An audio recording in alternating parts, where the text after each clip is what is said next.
Salut les petits gnous, c'est Gaga pour un flash info. Alors, flash info, info foireuse, je sais pas trop. Ouais, bon, ça va être un flash info foireuse. Alors, il est où le truc? Il est là.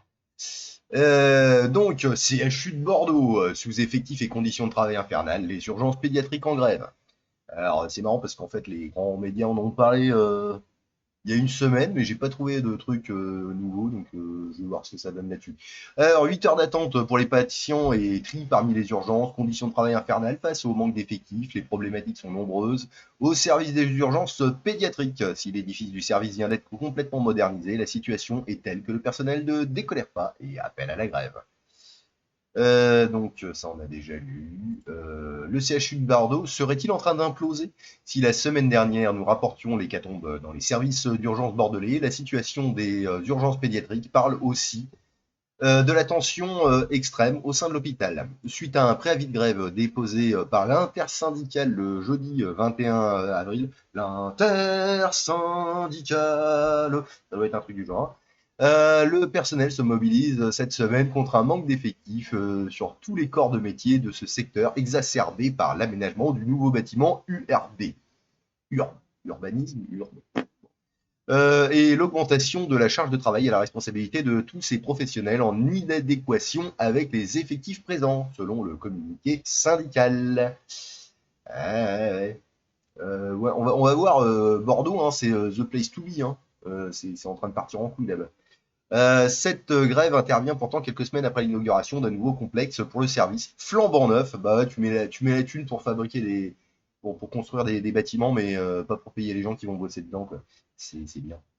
D'ailleurs, ça sert à quoi d'avoir des trucs tout neufs si c'est pour pas mettre de lit dedans? Enfin, ça, après. Donc flambant neuf à la pointe de l'innovation, bah ouais, c'est Bordeaux quand même. Hein. Il y a Safran et tout ça là-bas. Je crois que Safran c'est là-bas. Non, Safran, je sais plus. Non, c'est merde. Ouais, enfin, c'est des trucs d'aéronautique, c'est pas Safran. C'est. Merde. Bon, ils fabriquent des mirages là-bas et des conneries du genre. Des mirages. Et des rafales surtout. Ouais. Oui, je suis vieux. Allez. Euh...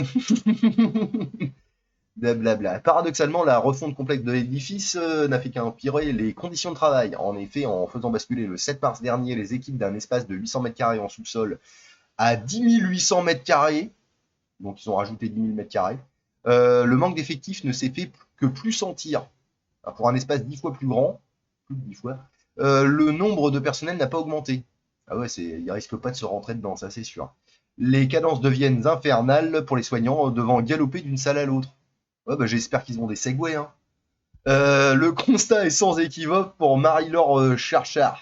Ouais, ou c'est des segways ou des trottinettes. Voilà, achetez des trottinettes pour nos soignants, ça va les aider. Secrétaire général, donc Marie-Laure Charcharodon, Charcharias, secrétaire général de la CGT Blanchisserie.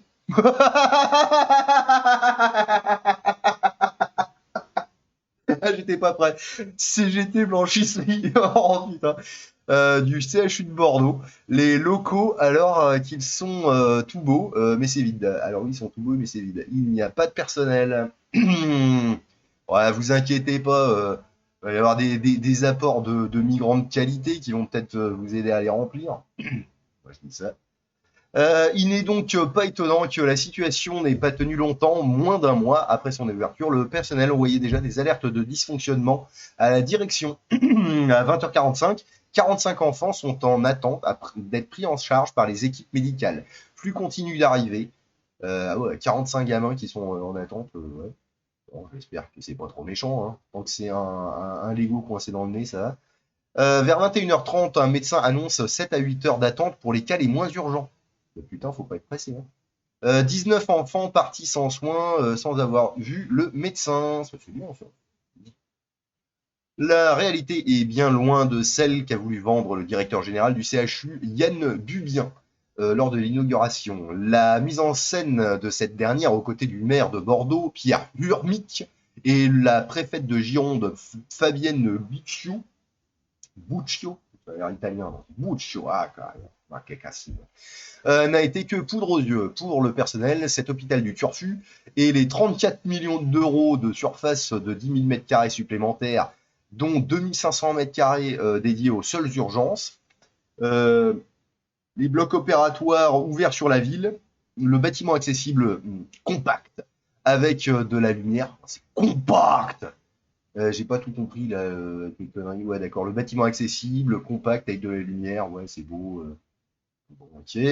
Pour reprendre le résumé de Yann Bubien relaté par Sud-Ouest, n'auront rien changé à la situation déjà catastrophique. C'est pas parce que tu rajoutes des mètres carrés aux gens qui vont vivre mieux, hein. Une situation difficile pour le personnel en proie à une saturation considérable du service. Les travailleurs mettent en garde. En sous-effectif constant, ils ne peuvent assurer complètement la prise en charge des enfants qui viennent dans le service, mais alertent également sur la possibilité de drames imminents si la situation ne change pas. Alors qu'il dénonce cette situation, le personnel fait aussi face aux assignations récurrentes dans les services hospitaliers en grève. Ainsi, après avoir dû repousser leur entrée en grève à ce lundi, le personnel, en se voyant ainsi entièrement assigné, est contraint de poursuivre son travail malgré leur statut de gréviste. Une mesure qui représente non seulement une entrave au droit de grève et qui n'est pas utilisée pour la première fois, et qui dénonce une fois de plus le manque d'effectifs que dénoncent les hospitaliers. Dans le service de pédiatrie, on dénonce également la fermeture des lits, menée plus depuis des années par les coupes budgétaires dans l'hôpital public, et notamment à cause du manque criant de personnel paramédical. Préparer la lutte pour faire face au prochain quinquennat et arracher des nouvelles conquêtes. Ah, il va falloir faire. Ça va être la lutte finale là, les mecs, hein. Putain, à mon avis, là, pour les soignants, le quinquennat qui vient, ça va être funky, hein. Groovy, baby.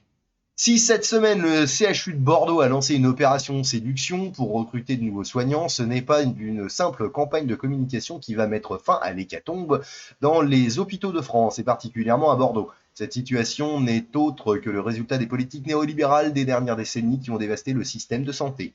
Les 5 années à venir nous promettent la même chose. Il est limpide que Macron garde pour objectif de faire payer la crise aux travailleurs et à la jeunesse en poursuivant la casse des services publics. À quelques jours du 1er mai, journée internationale des travailleurs et travailleuses, travailleurs, travailleuses, il est nécessaire que cette date serve à poser les perspectives de lutte contre le quinquennat à venir à hauteur de la gravité de cette situation. L'heure n'est pas à négocier le poids de la précarité et des chaînes avec le gouvernement comme le proposent les directions syndicales. Espérons être écoutés par Micron et redynamiser le dialogue social.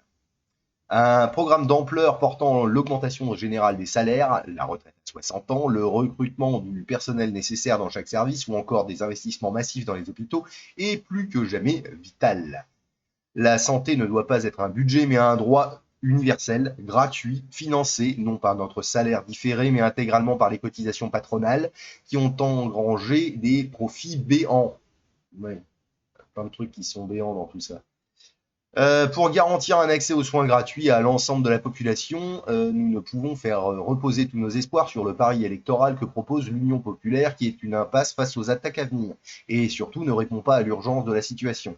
Une logique qui nous pousse à renoncer à nos luttes, qu'il s'agirait d'économiser, et surtout à placer notre confiance dans les mêmes institutions qui détruisent les services publics. Ouais, c'est un ouroboros de conneries, ça. Ainsi, il est nécessaire de préparer dès à présent la riposte aux attaques, à commencer par la réforme des retraites qui va frapper l'ensemble du monde du travail.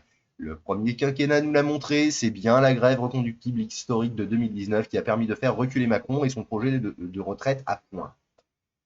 Si nous voulons arracher de nouvelles conquêtes, cela passera par la construire depuis la base d'un mouvement qui fasse converger les différents secteurs en lutte et qui soit capable d'imposer le bras de fer dans la rue nécessaire. C'est la lutte finale. Ouais. Bon, bah, les petits loups, je sais pas ce que vous en pensez, hein, Bordeaux, c'est en train de chier. Voilà, voilà. Bah, allez, amusez-vous bien.